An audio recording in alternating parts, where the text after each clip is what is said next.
토론의 주제는 문재인 대통령 취임 100일입니다. 이제 며칠 안 남았어요. 17일인데 100일에 대한 평가, 표창원 의원부터. 네, 지금 현재 대통령 국정 지지율이 18%, 80% 사이로 왔다 갔다 하고 있죠.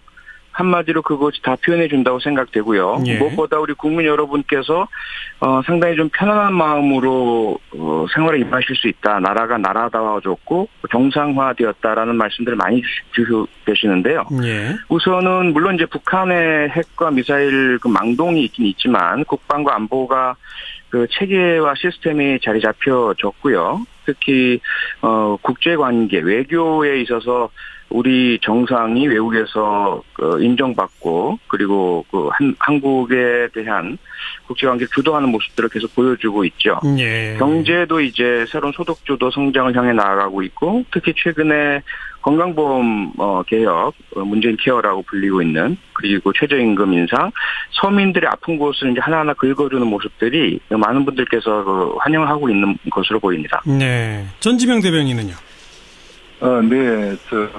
네, 문재인 대통령이 원칙과 상식이 통하는 나라다운 나라를 만들겠다고 이제 취임할 때 선언을 했습니다. 예. 그래서 국민 모두가 우리 대통령께서 잘할 것 같다는 기대감을 갖고 예. 지난 100일을 지켜봤지만 네.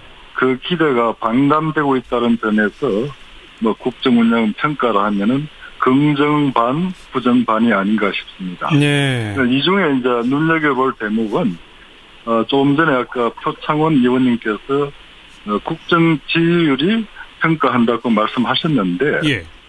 지금 보면은 대통령에 대한 국정 지지율과 지금 속도를 내고 있는 개혁 정책들에 대한 찬성률이요. 예. 거의 비슷하게 70%를 보이고 있다는 점입니다. 예. 이것은 외형상으로는 대통령께서 잘하고 있는 것처럼 보일 수도 있겠지만 예.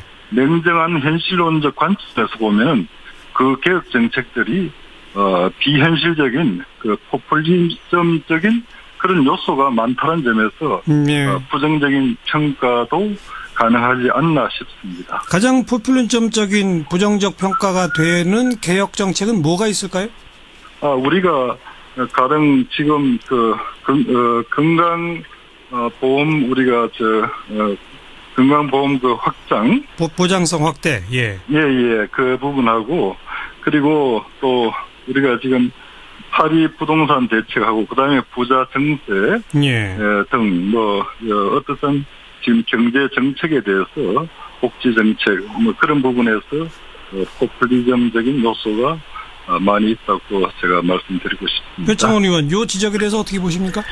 네, 근데 저는 동의할 수 없는 것이요. 우선은 건강보험 개혁 부분은 내용을 들여다보면 사실 보장성 60%에서 70%로 이제 상향하자는 것 아니겠습니까? 네. 그리고 미용이나 성형 등을 제외한 건강과 생명과 관련된 의료는 국가가 책임지겠다는 것인데 이러한 말씀은 지금 바른정당이나 자유한국당을 포함한 모든 야당들이 다 약속하셨던 내용들이에요. 예. 그 부분을 이제 실천을 처음 하고 있는 것이지 않습니까? 근데 그것에 대해서 사실 좀 포퓰리즘적이다라고 비판하시는 것은 동의하기 어렵고요. 물론 이제 재원 마련의 어려운 부분을 같이 고민해 주는 건 감사하게 생각을 합니다. 그리고 이제 파리 부동산 대책 역시 지금 오히려 국민들께서는 환영하고 계시고 물론 지금 갭 투자라고 하죠. 일부 전세 끼고 구매하셨다가 지금 곤란한 입장에 처해 있으신 분들 이분들에 대해서는 조금 그 당시의 어떤 의도나 이런 부분에 어쩔 수 없었던 부분들을 감안한 조금 그 지원이 있어야 할지는 모르겠지만 전반적으로는 부동산을 그런 투기 대상으로 삼는 어떤 풍조가 개선되는 효과가 분명히 있죠. 네.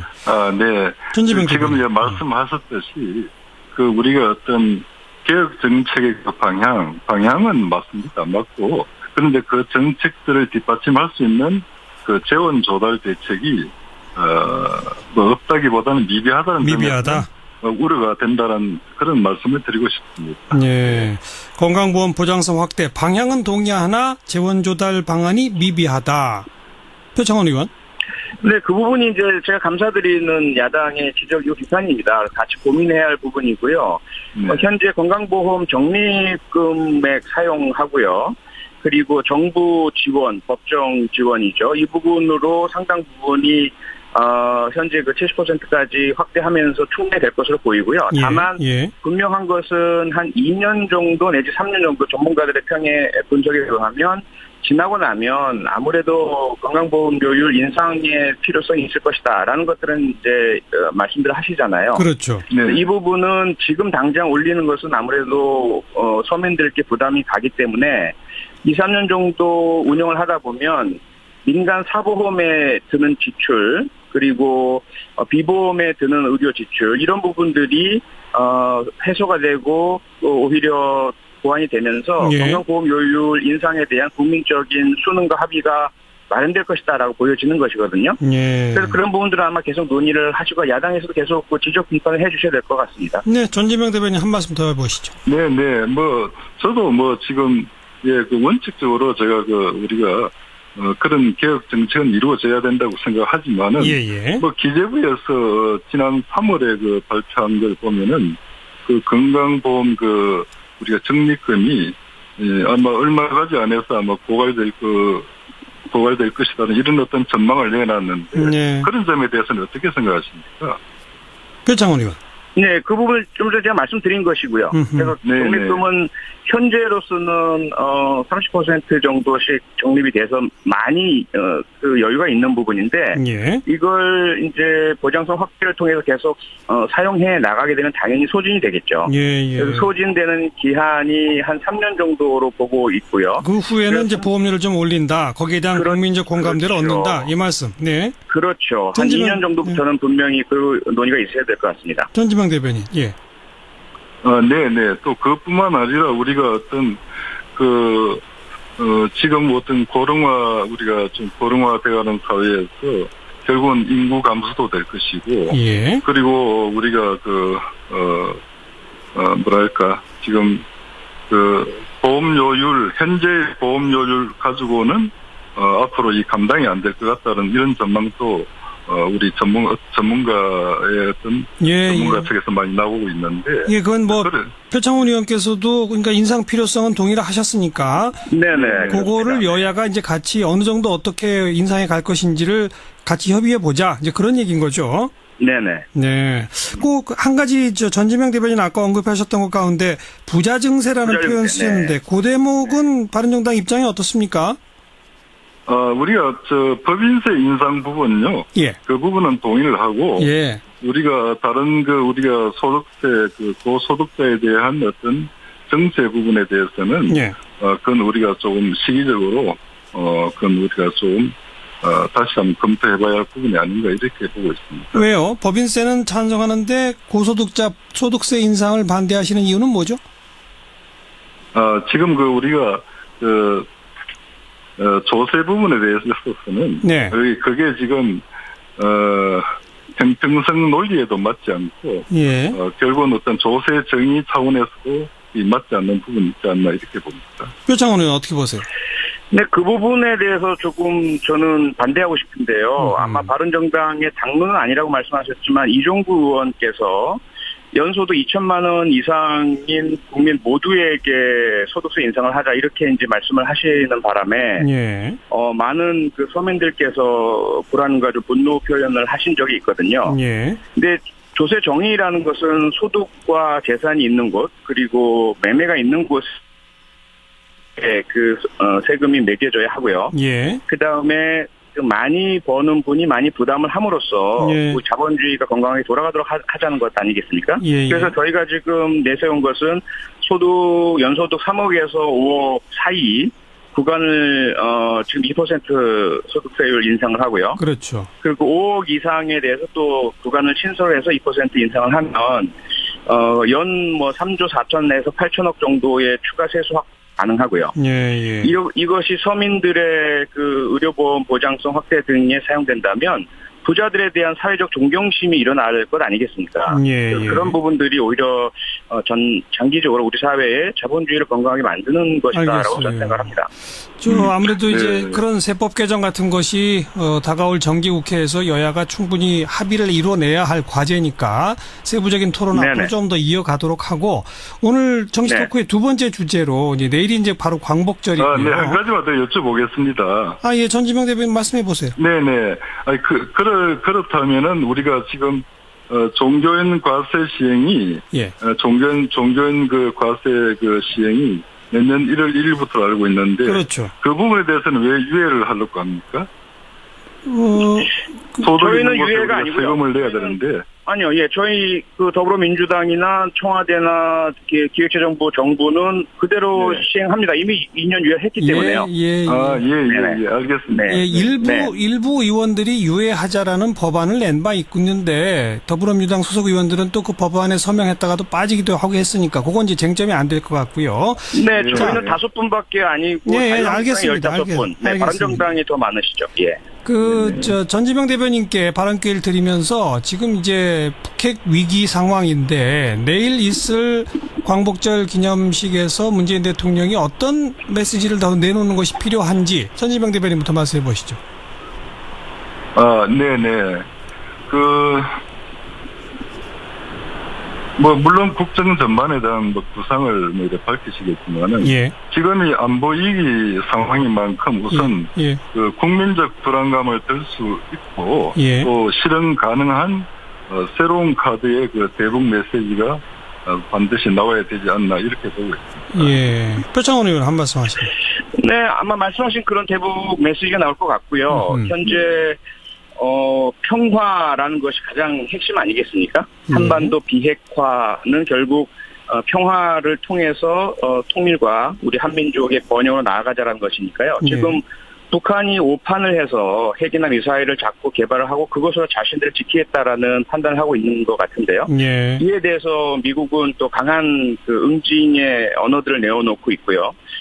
그 결과는 결국 우리 주가 하락이라든지 코리아 디스카운트, 북한 리스크, 이런 효과가 나타나니까, 이건 8.15 메시지를 통해서 북한에 강하게 우리 민족 전체의, 광복과 독립을 생각을 하면서 번영을 해서, 핵과 미사일 등 군사적 도발을 중단하고, 평화와 번영으로 나와라. 이러한 메시지가 가장 강하게 전달이 될 것으로 예상됩니다.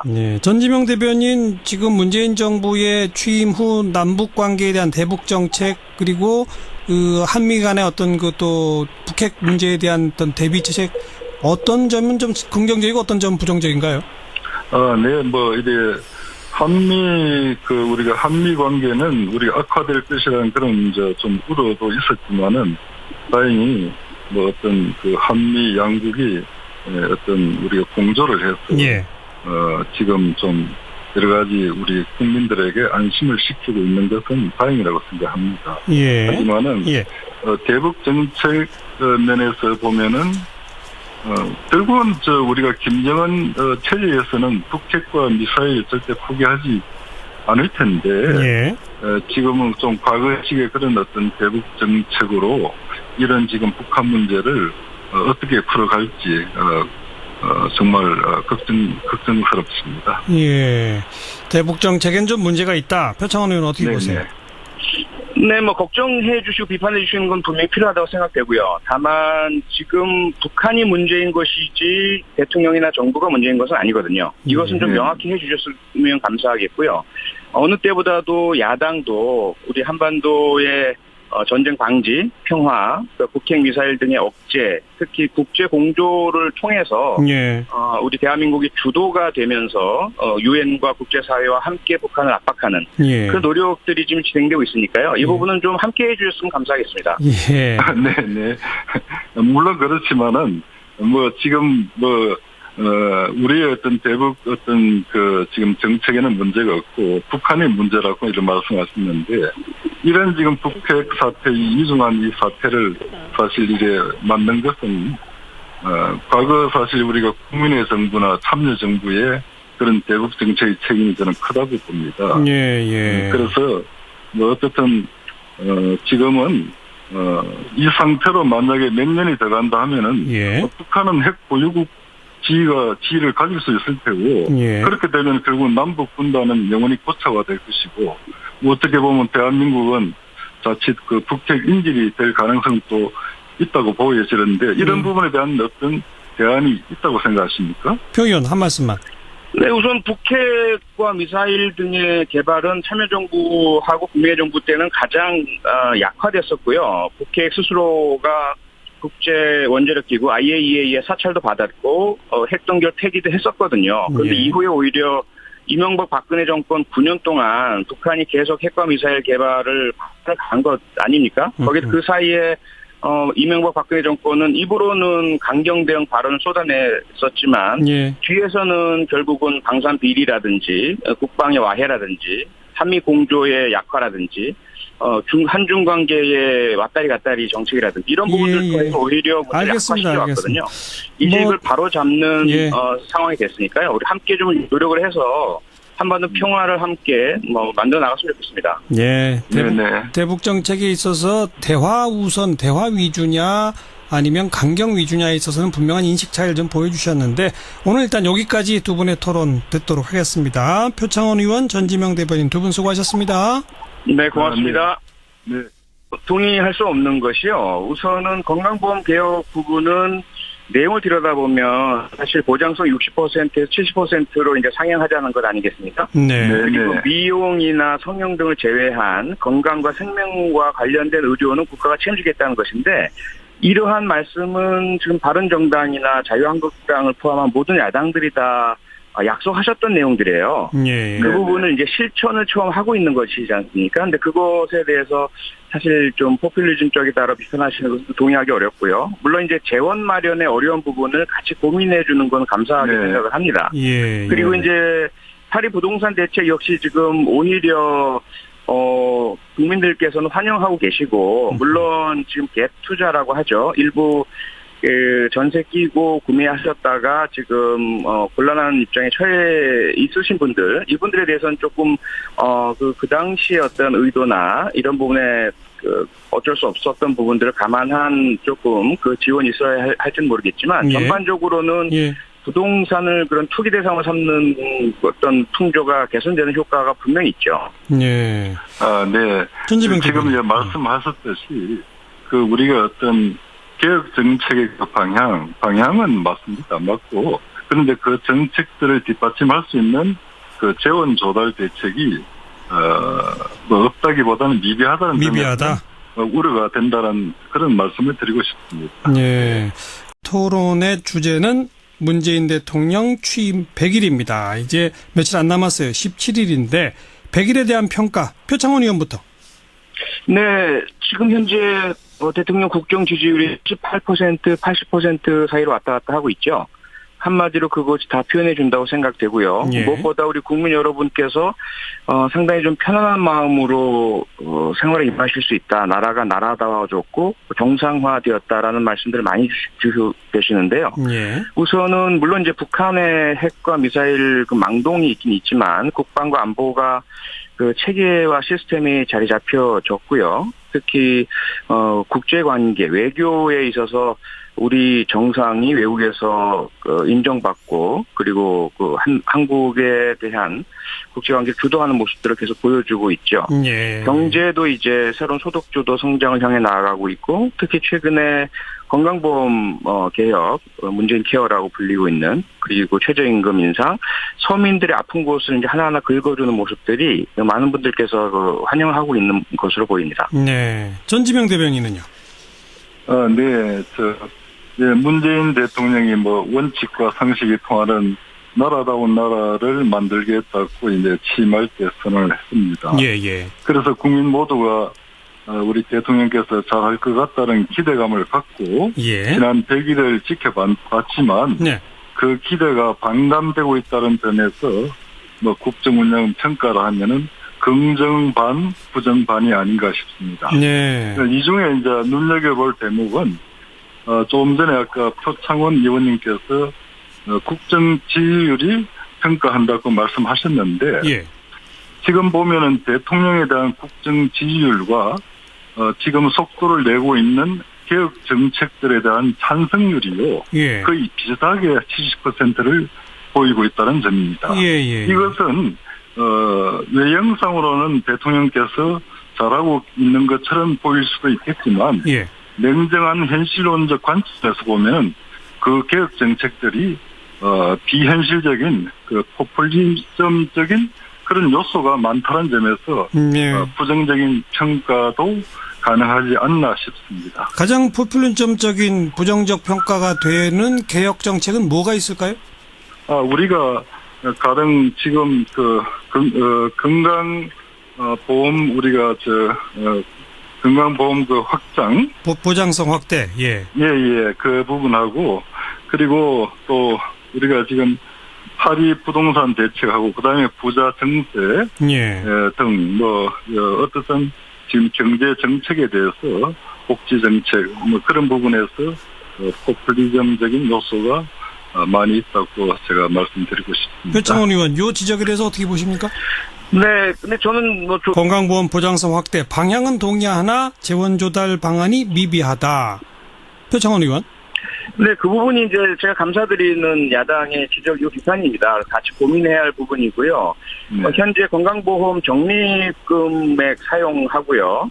그리고 정부 지원, 법정 지원이죠. 이 부분으로 상당 부분이 현재 그 70%까지 확대하면서 충분될 것으로 보이고요. 다만 분명한 것은 한 2년 정도 내지 3년 정도 전문가들의 평에 분석에 의하면 지나고 나면 아무래도 건강보험료율 인상의 필요성이 있을 것이다라는 것들은 이제 말씀들을 하시잖아요. 그렇죠. 이 부분은 지금 당장 올리는 것은 아무래도 서민들께 부담이 가기 때문에 2, 3년 정도 운영을 하다 보면 민간 사보험에 드는 지출 그리고 비보험에 드는 의료 지출 이런 부분들이 해소가 되고 오히려 보완이 되면서 건강보험료율 인상에 대한 국민적인 수능과 합의가 마련될 것이다라고 보여지는 것이거든요. 그래서 그런 부분들은 아마 계속 논의를 하시고 야당에서도 계속 지적 비판을 해주셔야 될 것 같습니다. 네, 전지명 대변인 한 말씀 더 해보시죠. 네, 저도 지금 그 원칙적으로 제가